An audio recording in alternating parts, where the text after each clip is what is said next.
With me today is Dr. Stephen Haymon. He is the author of Stress, Climbing Out of Its Pits with God. And Stephen, what inspired you to write about stress? Well, what inspired me to write about stress was what I would call my King Nebuchadnezzar experience.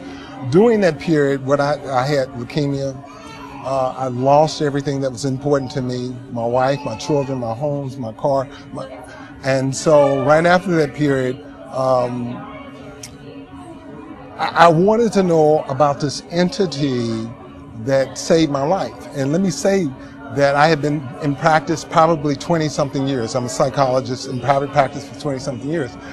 But my life was gone, and all of a sudden, I bounced back. And so after that, going through that, losing everything, losing my life, losing the things that were important to me, becoming closer with God, I ended up doing an outline for a stress workshop that I was doing. And when I did the outline, she asked for me to elucidate it. And when I did it, this book came about. Ah, so it's completely out of your life experience then. This book is part of me. If I were to really talk about some of the topics that are in this book, it talks about what stress is and how it affects people, not just the person that it's affecting, but the people that are connected to it. It also talks about how alcohol can contribute, the usage or abuse of alcohol can contribute to stress. It also talks about how religion can be stressful, how blaming others can be stressful. The Illusion of the Planet is a section on drugs and how it can contribute to stress. The Perfect Illusion talks about pornography and how it undermines relationships, particularly marriages, and how stressful that can be. Living a sinful life. We have some of our prominent governors and senators and things dealing with some stuff, and it's catching up with them now. Let me tell you, they're stressing at this point. And even our friend Tiger Woods, solving stress, the various things we can do to mitigate it in our lives. I'm an avid runner. I run every day. I pump iron 5 times a week. I'm a vegetarian. I pick and choose the stress that I deal with. I really believe in relaxation. So this book talks about that. Imitation limitations. I call that the section on envy or keeping up with the Joneses, how we compare ourselves with other people and how stressful they can be. Powerfully fragile, how powerful our minds are. The most powerful entity in the universe are our minds, yet and still something like stress can render us fragile. It's better to give. The intensity of unforgiveness is extremely stressful.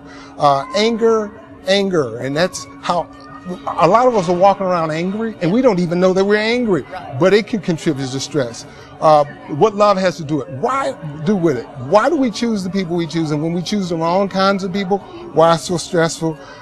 Who's afraid of the big bad? That's the section on fear, and how 95% of us are operating in fear. I mean, we're afraid to try different things. We're afraid to go different places, and how stressful they can be. And the answer is the last chapter, and it talks about how a oneness relationship with God really mitigates stress. Now, when I said that this book is part of who I am, when I look up and down the topics in this book, well, I think in some fashion or form, I experienced it. And so when I'm writing not from something I read, or not from what somebody has told me, I'm writing from experience. So there's something substantial in that. And so when I'm conveying this, it's like I'm talking or I'm writing with authority. Now, this book is one of 3. The second book is called The Power of Stress versus God. And so that should be out pretty soon. But this is really a book that everybody can relate to. Each chapter is an individual book. So there are many books, and so one is not contingent upon the other. You don't have to read it in numeric order or something like that. But essentially, the book is something that I believe everybody can relate to, and a lot of the topics that I talked about today and in the other book, I think everyone has encountered either vicariously or directly. Mm-hmm. Well, I was thinking as you were going through the things that you deal with that you might not be addicted to alcohol, but if you have a loved one who is, Absolutely. or a good friend or something, Absolutely. And the same with all of these other situations. Absolutely. Or at least you can tell yourself, I don't have those problems, but I'll read this for my friends, because I think all of us have some of that. Well, I think the essential core of the book, all of us encounter something, because we're not one-dimensional. We're multidimensional. But we have grandfathers, fathers, mothers, sisters, brothers, sons, daughters, cousins, best friends that have encountered some of the stuff in this book. And so this gives you the how to look at it, how to be assistance, and not enable that person to continue being detrimental to themselves. Well, and all of us, I think, have gone through periods where we've got anger that we can't let go of it, or you know, there's something that's just really scaring us, and we don't want to deal with it. And so I find that it's a book that anybody should be reading. I agree with you 100%.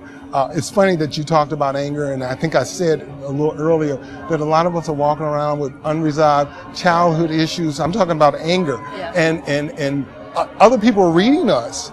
And they see that we have this chip on our shoulder, or that we have attitudes, and we're sitting up here thinking, this is normal for me, so I don't have this. Right. So there's a lot of that as it relates to people walking around.